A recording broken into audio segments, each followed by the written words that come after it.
Bonjour à toutes, bonjour à tous. J'espère que vous allez bien les amis.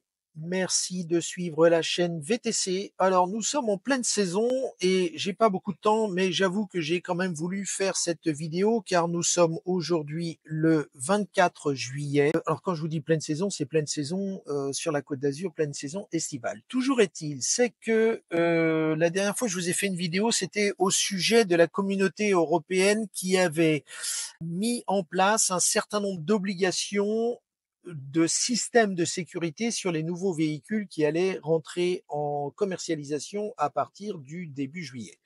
Eh bien, toujours de la part de la communauté européenne, depuis, et là je pense que c'est bien, depuis le 5 juillet, il y a des nouvelles taxes douanières d'importation sur les véhicules électriques chinois. Je m'explique. Rappelez-vous, depuis déjà quelques années, au sein de la communauté européenne, et en France en particulier, il y avait et il y a toujours, mais sous certaines conditions, des aides pour l'achat de véhicules électriques.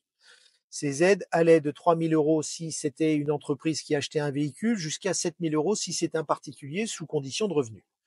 Bon, et ça, c'était pour tous les véhicules électriques qui avaient une valeur d'achat de moins de 45 000 euros, je crois, de mémoire. Ensuite, depuis le 1er janvier 2024, il y a une restriction sur le principe que les véhicules qui étaient importés de Chine, eh bien, ces aides étaient annulées. Il n'y avait plus d'aide pour les véhicules électriques importés de Chine. Bon, et puis, bah, comme vous le savez, les Chinois sont très forts sur les véhicules électriques et notamment sur les batteries, car ils ont beaucoup d'avance. Peut-être pas parce qu'ils sont plus intelligents que les autres, mais en tous les cas parce qu'ils y ont cru avant nous.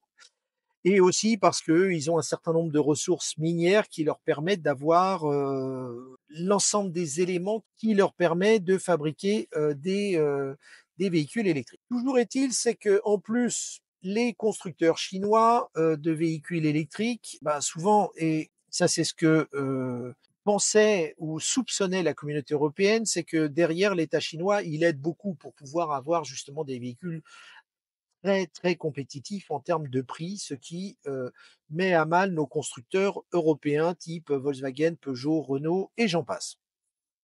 Et donc, en effet, c'est pour ça qu'on arrive à avoir des MG4 électriques qui sont, il faut l'avouer, hein, de très bons véhicules au prix d'une Clio essence, quoi. Donc, bien sûr, c'est imbattable pour nous. Alors, qu'est-ce qu'ils ont fait? Bon, ça, en fait, ils le soupçonnaient, ils le savaient déjà depuis longtemps. Bon, il se trouve que moi, pour être allé en Chine il y a quelques années en arrière à plusieurs reprises, j'ai pu voir, par exemple, qu'il y avait beaucoup de Mercedes et beaucoup de Volkswagen, beaucoup d'Audi, c'est-à-dire tous les constructeurs allemands.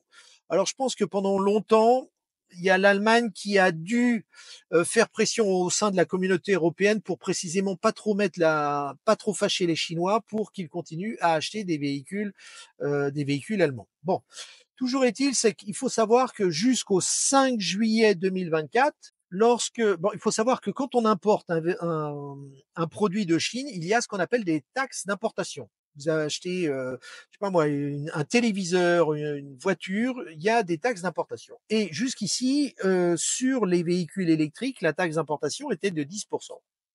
Pas beaucoup. Et depuis le 5 juillet, tous les véhicules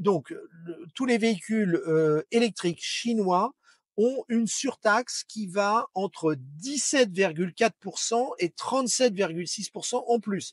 C'est-à-dire qu'en fait, à minima, aujourd'hui, un véhicule électrique est taxé. Je ne vous parle pas de la TVA, je vous parle des taxes d'importation, frais de transport compris, est taxé à concurrence de à minima 27,4 et jusqu'à 47,6% de taxes. Donc, ce qui va augmenter de façon très conséquente le prix des véhicules. Alors, on est le 24 juillet. On peut imaginer que pour le moment, ils travaillent encore sur des stocks qui sont en France ou en Europe.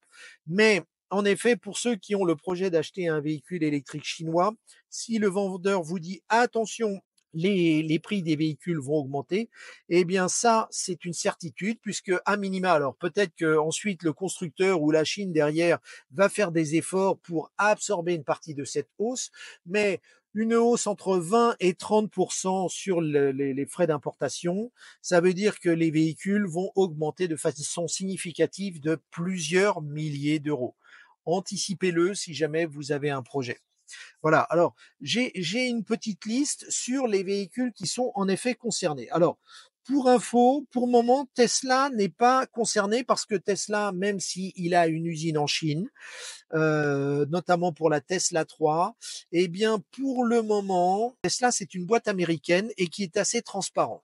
Donc, parce que en fait, ce qui se passe, c'est que la communauté européenne a fait une enquête et a demandé des informations financières auprès d'un certain nombre de groupes et de constructeurs chinois.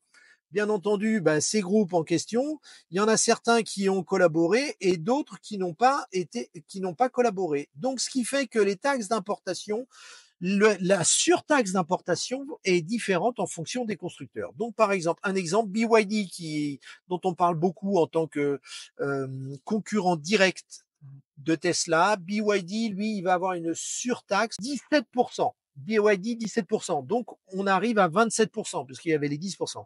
Ensuite, il y a le groupe Geely, ceux qui possèdent notamment Volvo, et vous avez dû voir des véhicules chinois électriques qui s'appellent Polar. Eh bien, eux, maintenant, les taxes d'importation sont de 30%. Et celui qui morfle le plus, c'est le groupe SAIC, dont MG est l'une des filiales, et qui, lui, donc, les MG en France, arrive maintenant à plus de 48% de taxes d'importation.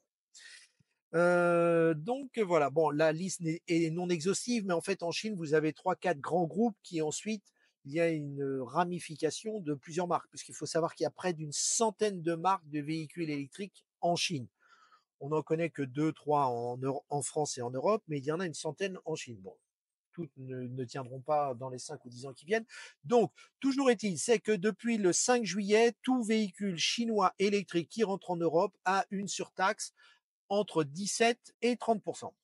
Voilà, c'était ce que je voulais vous dire. Moi, je trouve que c'est pas si mal que ça parce que bah, il faut protéger un peu notre industrie européenne. Et voilà, c'était une info que je voulais vous partager.